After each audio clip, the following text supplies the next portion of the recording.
যে পুরুষদের পাশাপাশি আমাদের অনেক মেয়েদের মধ্যে দায়ী তৈরি করতে হবে। আমাদের দেশে নারীদের মধ্যে দাওয়াতি কাজ করবার মতো সেরকম মহিলা দায়ী, উপযুক্ত দায়ী নাই। আয়েশা রাদিয়াল্লাহু তাআলা আনহার কাছে অন্যান্য মেয়েরা দিন শিখবার জন্য আসতেন। অনেক আলেম আছেন, তার স্ত্রীকে পর্যন্ত তিনি এতটুকু যোগ্যতা গড়ে তোলেন নাই, এতটা যোগ্যতা সৃষ্টি করে দেন নাই যে তিনি আশপাশের মহিলাদেরকে, তার বিল্ডিং এ থাকা মহিলাদেরকে অ্যাটলিস্ট দাওয়াতি কাজ করবেন, আল্লাহর প্রতি আহ্বান করবেন। আমাদের মা বোনদের, বিশেষ করে এদেশে মা বোনদের দিনের প্রতি যে আগ্রহ, যদি আমরা আজকে উপযুক্ত মহিলা দায়ী সেরকম তৈরি করতে পারতাম, এবং অবশ্যই মহিলাদের দাওয়াতি কাজে শরীয়তের যে বাইন্ডিংস গুলো আছে, শারায়াত গুলো আছে, সেগুলো মেনটেন করে যদি করা যেত, এই সমাজের চেহারা পরিবর্তন হয়ে যেত। আমাদের আস-সুন্নাহ ফাউন্ডেশনে আমাদের মা বোনদের যে অংশগ্রহণ, মা বোনদের যে আগ্রহ ভালো ভালো কাজে, সেটা বেশ অনেকগুলো প্রজেক্টে আমরা দেখেছি পুরুষদের চাইতে অনেক বেশি। আমরা অনেকগুলো ইসলামী জ্ঞানের প্রতিযোগিতা আয়োজন করি, আপনারা জানেন, সেখানে হাজার হাজার মানুষ অংশগ্রহণ করেন। প্রত্যেকবার আমরা দেখি মেয়েরা সবসময় অংশগ্রহণকারীর সংখ্যায় সবচেয়ে এগিয়ে থাকে, এবং ভালো ভালো পুরস্কারগুলো তারাই বেশিরভাগ ক্ষেত্রে জিতে।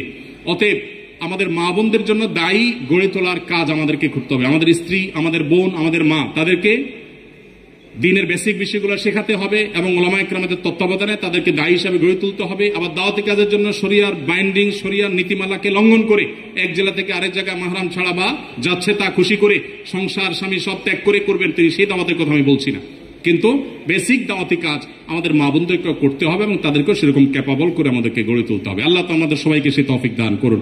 আমি আবারও বলছি, আমরা যারা দাওয়াতি কাজ করব, প্রথমত আমাদের ইখলাস দরকার, আল্লাহকে খুশি করার উদ্দেশ্য থাকা দরকার, নিয়তটা সহি হওয়া দরকার, আমাদের সস্তা কোনো উদ্দেশ্য যেন না হয় সে বিষয়টি মাথায় রাখতে হবে। দ্বিতীয়ত, আমাদেরকে দাওয়াত দিতে হবে জেনে শুনে।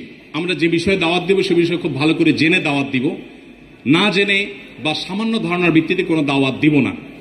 তৃতীয়ত, আমাদের দাওয়াতের ভাষা হবে অত্যন্ত কোমল। বিশেষ করে সোশ্যাল মিডিয়াতে যে পরিমাণ গালিগালাজ অনেক টুপি দাড়ি ধারণকারী, প্রোফাইল পিকচার ধারণকারী অনেকে করে থাকেন, সেটা আমাদের রীতিমতো লজ্জার কারণ হয়।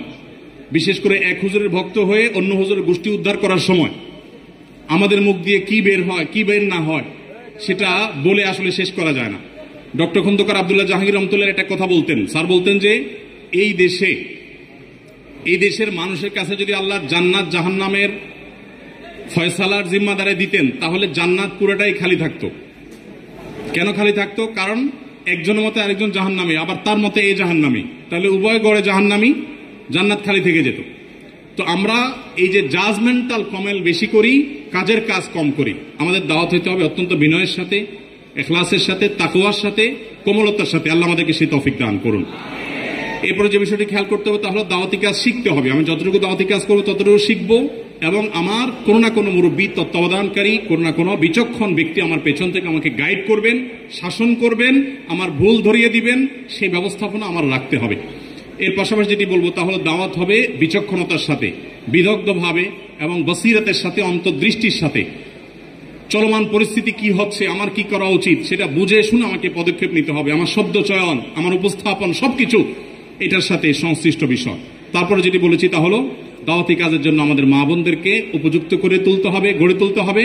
তারা এক একজন যাতে অন্যান্য নারীদের মধ্যে শরীয়তের উসুল এবং জওয়াবেত, শারায়েত এগুলো মেনটেন করে তার জন্য দাওয়াতি কাজ করতে পারেন। আল্লাহ রাব্বুল আলামিন আমাদের সবাইকে সেরকম যোগ্য দাঈ ইলাল্লাহ আর তৌফিক দান করুন। আল্লাহ নবীর রেখে যাওয়া দ্বীনকে আমরা মানুষের দ্বারে দ্বারে, ঘরে ঘরে, গোটা পৃথিবীতে যেন আমরা সর্বোত্তম উপায়ে পৌঁছে দিতে পারি। আল্লাহ তাআলা আমাদের সবাইকে সেরকম ক্যাপাবল এবং যোগ্য হওয়ার তৌফিক দান করুন।